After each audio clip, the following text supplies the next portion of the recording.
And there you are. So good to see you, Hidden Nation. Welcome into the studio. You got Josh Cary right here. It's your hidden entrepreneur. Hidden Nation, a question for you. What if we could measure the impact of someone's life, not just by their success, but how they shifted the world around them? I had the good fortune of chatting with our guest for a real good while before we went on air today. And there is a lot here. We're going to be joined by Tracy Emerick, who, among other things, is not only the author of 4 books in one series, but what we're going to be focusing on today is his book called Extreme Entrepreneurs, Steve Jobs and Jesus Christ. That's right. That's what I said. Steve Jobs and Jesus Christ. It's rare you hear those two names together, and they're put side by side for a very specific reason. Let's bring Tracy right into the program, welcome him in, and see what all this is about. Tracy, so good to have you with us. Nice to be here. The book, Extreme Entrepreneurs, Steve Jobs and Jesus Christ, like I said, rarely those two names. You're a marketer. Right. We're going to get into that. You spent your whole entire career in digital marketing, in direct marketing, in B2B marketing, in all of that. We're going to unpack that. But talk to me about the specificity, the deliberate nature of putting Steve Jobs and Jesus Christ under the subhead of Extreme Entrepreneurs. Well, it came out of a Bible study. And we're talking about what Jesus did, and I'm thinking in my business terms. Now, my background's business is, he was an entrepreneur. He brought an idea to the market that was already there. He didn't invent it, but he repositioned it from his. At that time, in that era, fear was the primary motivator. You were afraid something's going to happen to you. The churches are going to kick you out. The Romans are going to crucify you. A lot of problems. So he came along and said, forget the fear stuff. Think about love. And he wouldn't talk about fear anymore. So that was very entrepreneurial. And I started thinking about it. I thought, well, maybe we've got to get the word out differently than we have in the past. Because if I got up on Sunday morning and gave a sermon about this topic, about Jesus being an entrepreneur, a few people here like, ho hum, who cares? And I decided that why don't I compare and contrast a real entrepreneur, an extreme entrepreneur, and Jesus Christ. And so I started down the path of what makes an extreme entrepreneur. And what makes an extreme entrepreneur is somebody that has the vision that nobody else has. Steve Jobs didn't invent anything. He combined things and ended up with a GUI interface, graphic user interface on the computer. He gave computers to you and me to use. Up until that point, I couldn't write code. I didn't want to write code. But he kind of changed the whole relationship between man and machine. So he changed the world. Look at the billions of users that they have right now. The same thing with Jesus. He changed the world. There's, like 1.3 billion Christians, I'm told. I haven't counted them. But both of those were extreme positions that were tough to stick with, because I'm sure everybody told Steve Jobs what wouldn't work. And that's why he didn't pay attention to people. And we know everybody told Jesus, stop it, stop it, stop it, you're going to get killed. And he was enough of a radical to say, no, I'm not going to stop. I'm going to keep going with my message. So in both cases, we have the extreme of entrepreneurs. And there's not that many. You can probably name them on one hand. We think of Walt Disney as being one that changed the whole destination entertainment industry. Now we're talking about, I just lost his name. The Tesla. Elon Musk. Elon Musk. He sees things nobody else sees. So that's the extreme entrepreneurship, that man has. And I think you get it because we all have God within us, but we don't recognize it. we try to suppress it. And what we try to do is we try to become something, but we don't fix ourselves very often. We have one pattern and we do it for our whole life. But what we really need to do is look at not what we do, but who we are. And we don't reflect that way very often. So what do we look to do, to learn when we're reading this book? If I'm thumbing through this, am I looking to get closer to that extreme place? Well, you're looking to understand that your ideas can be inspirations. They don't have to be cosmic. They can be small inspirations to say, your soul's going to tell you these things. We've all known, I call it pushing a rope up a hill a long, long way. We've all tried to push the rope and we fail. Our body is telling us, our soul is telling us, don't do that. It isn't going to work, but we don't pay attention. And so we fail. And so that our entrepreneur spirit goes, I got to stick with what I got. But then something starts to weld up in you again, and you get another idea. You got to stop suppressing those ideas. I mean, you've said that yourself. If you've got something you think is going to be a winner, go with it. But you have to have confidence in yourself, and you have to believe that you're going to tell yourself the right thing to do. You can't listen to the world, because the world is not your friend. It's going to tell you all the reasons you're going to fail. So that's part of entrepreneuring, is in your own life. I mean, you can be an entrepreneur at the bridge club. You can be an entrepreneur on the baseball team. You can be an entrepreneur at your business. You can be an entrepreneur at your church. I mean, entrepreneuring is not like I do one thing. I'm sure Steve Jobs had lots of ideas that he would have liked to pursue other than what he did pursue, but he finally figured out that this was going to work best for him.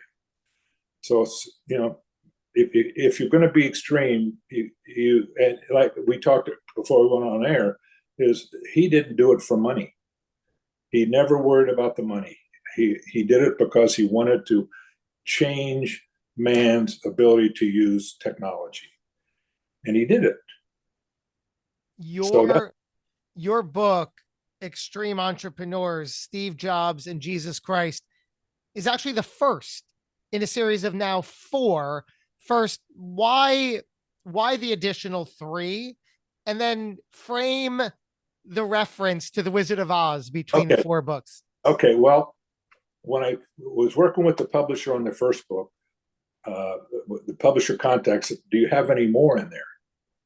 And I said, well, yeah, I think I do. And so that's where the other 3 titles came from. Best compliment, by the way, right? Now you're validated. Right, exactly.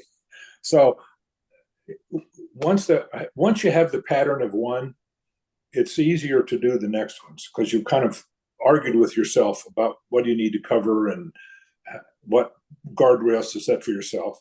So moving through the other books went fairly quickly.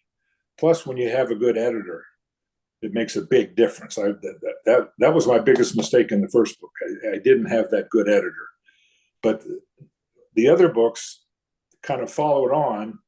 And as it turned out, like I mentioned to you, accidentally, I was looking up some trivia about the Wizard of Oz. And it hit me all of a sudden that my 4 books are the Wizard of Oz movie.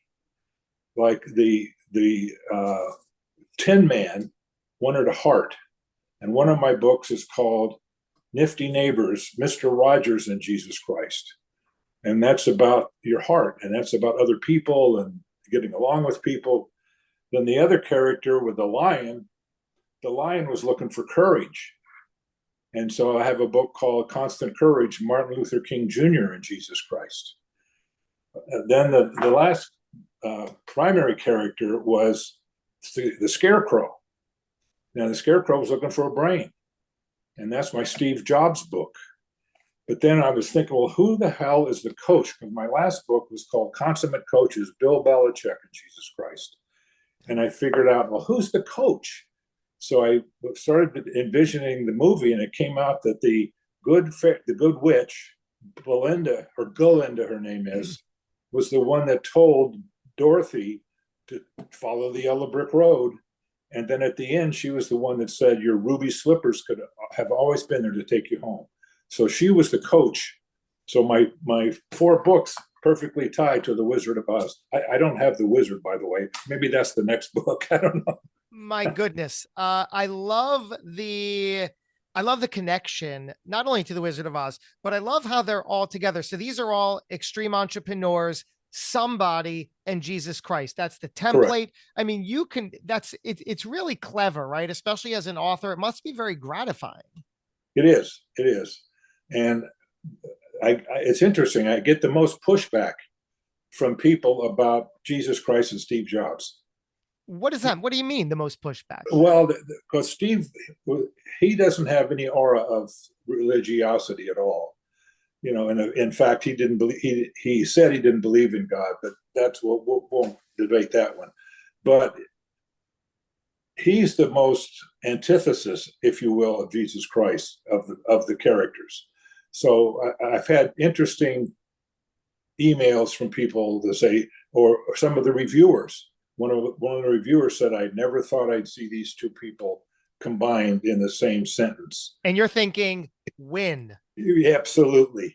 That's exactly right. And that's exactly what I want to have happen.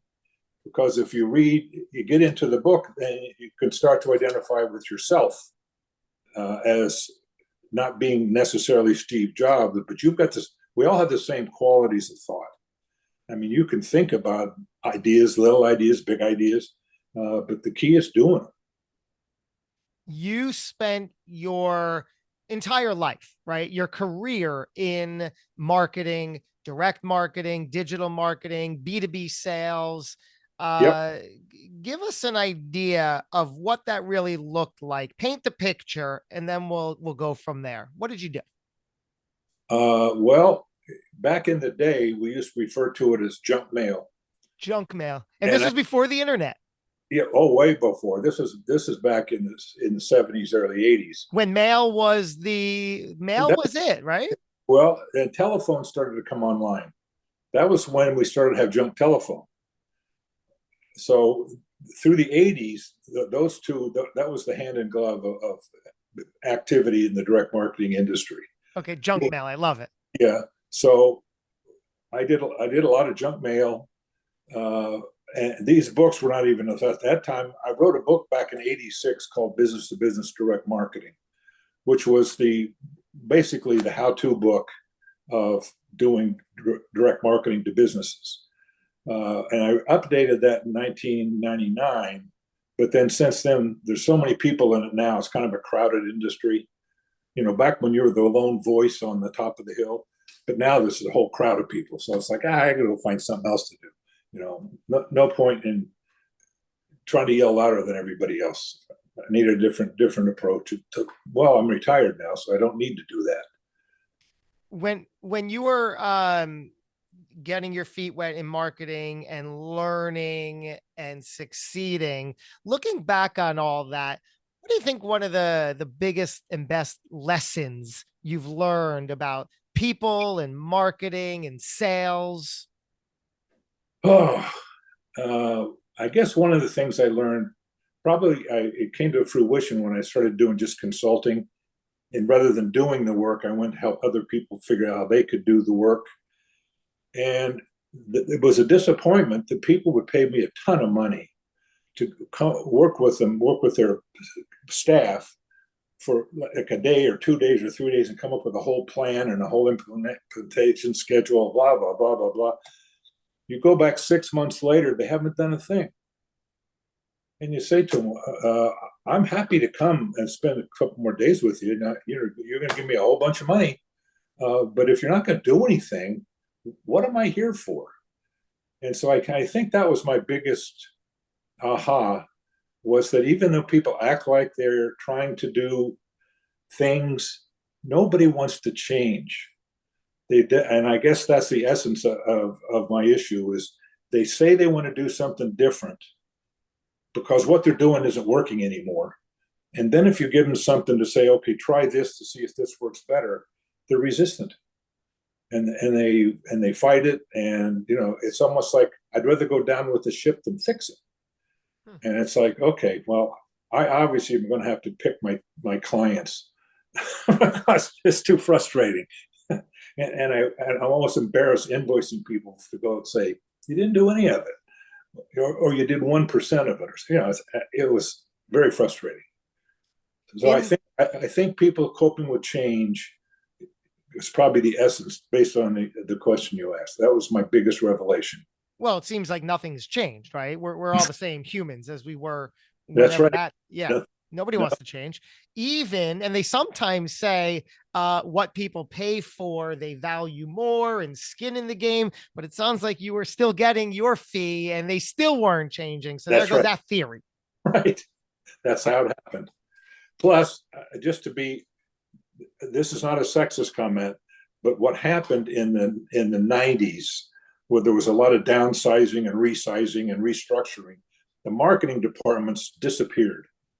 And the underling, man or women, whoever it was, primarily were women that were the second in command or the underlings of the marketing directors or VPs of marketing. The VPs disappeared, directors disappeared, and so now here we have what I referred to at the time as chickie babies. We had women who were they were bright and they were capable, but they'd only learned what their boss taught them. They hadn't been out and weathered a storm by themselves, so they could only do what the boss who left did. And if you go in and you say it didn't work for the boss, you got to do something different than the boss did. They couldn't do it. And they wouldn't sign off because they didn't want to step out and take a chance. So it's like, that was an interesting era. That's when I moved from actual agency work into consulting and training, because I saw the void of people understanding the full cycle of direct marketing. It's complicated. And so trying to plop in an idea on somebody that really doesn't understand how it fits in the scheme of things, it was a waste of time. So that's why I transitioned over more into the to the consulting and training side. Whether it's direct marketing or any other kind of marketing, what are some of those elements that were relevant then and still are? Meaning you need a great offer, Yes. you need a call to action. What am I missing? Well, people have to understand what they're going to get if they raise their hand. I mean, you got to tell them, if you raise your hand, I'm going to do this for you. It's not what you're going to do for me, even though that's what the sales process is all about. A good sales presentation says, here's what you're going to benefit out of our relationship. They have to understand that. And so if you're asking me to raise my hand and spend some time with me, you have to give me a reason why it's worth my time. And that's the offer. I mean, that's the call to action.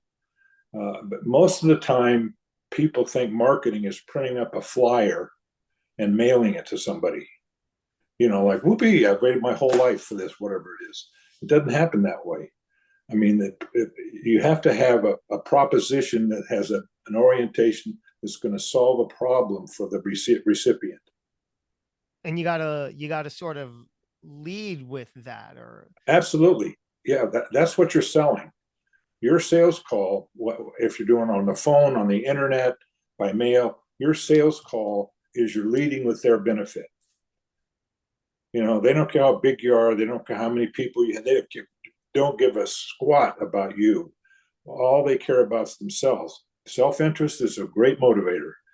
So if you can hand them something that solves a problem of self-interest, now you're talking turkey. were you always destined for this sales and marketing position growing up?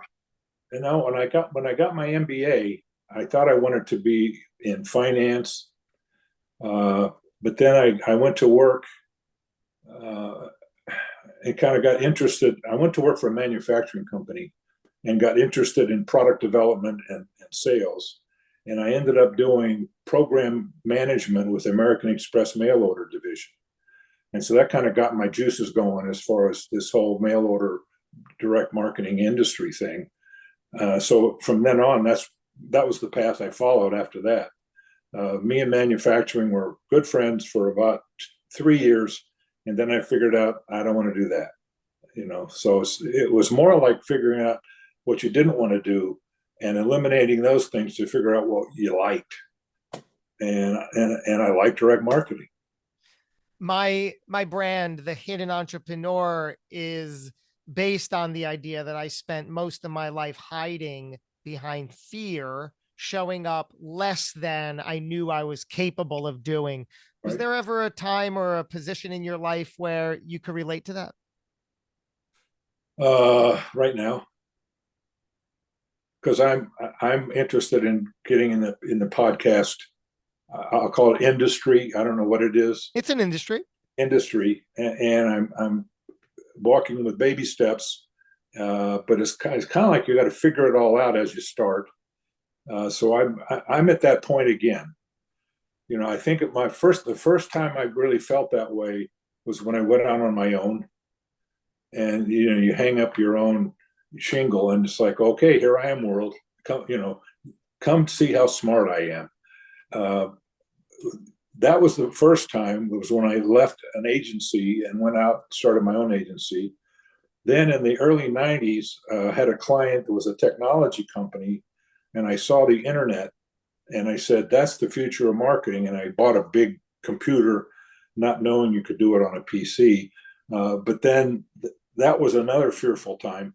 And I actually sold that company because I realized that a marketer has no business running a technology company. I mean, I had people talking to me, I didn't know what they were saying. And so I figured, if I can't help them and manage and help them succeed, what am I doing? I can't be a leader. So I sold the business to a technology person. So, and now here I am again.